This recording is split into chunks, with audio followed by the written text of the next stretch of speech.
NBC5 responds in a case they've been following very closely now. It's been almost 3 years since a Skokie man had his Citibank account emptied by scammers. He says Citibank told him there was nothing they could do.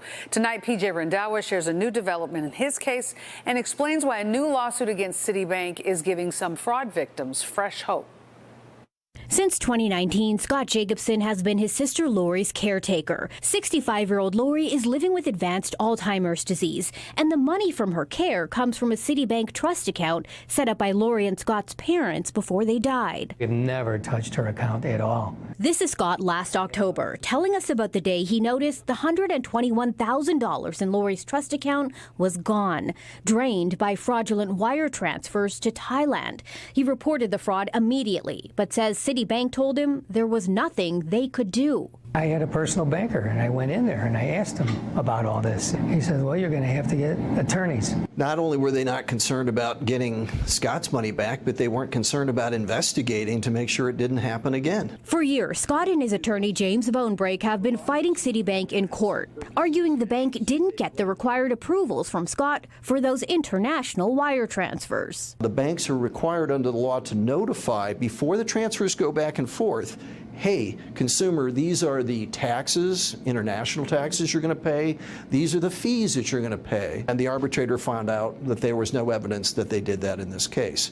As the case dragged on, Scott struggled to pay for his sister's day-to-day care. You know, we lost our house because of it, and it's cost a fortune for these attorneys. Finally, this year, Scott got a powerful ally in his fight against Citibank. In January, the New York Attorney General filed a lawsuit against Citibank, claiming its lax security procedures allowed scammers to steal millions of dollars from New York consumers who were victims of wire fraud, just like Scott. And just like in Scott's case, that lawsuit accuses Citibank of failing to protect and refusing to reimburse victims of fraud, not implementing strong online protections to stop fraud, and misleading account holders about their rights after their accounts are hacked. Earlier this month, Citibank asked a federal judge to dismiss the AG's lawsuit, calling it misguided, adding they've implemented robust countermeasures to combat fraud. The judge has not yet ruled on that request. My reaction is that this must be happening all over the place. And, you know, something needs to be done about this. Suddenly last week, a turning point in Scott's case. An arbitrator ruled in Scott's favor, finding Citibank didn't follow its own online funds transfer agreement and protocols by not getting approval from Scott before authorizing the international wire transfers, ignoring its own internal scam alerts triggered after Scott's first wire transfer, and authorizing the final 2 wire transfers the day after Scott notified them of the fraud. We were awarded all of that money, $121,500, plus close to $20,000 in interest, which is because he has been deprived of that money for 2 years.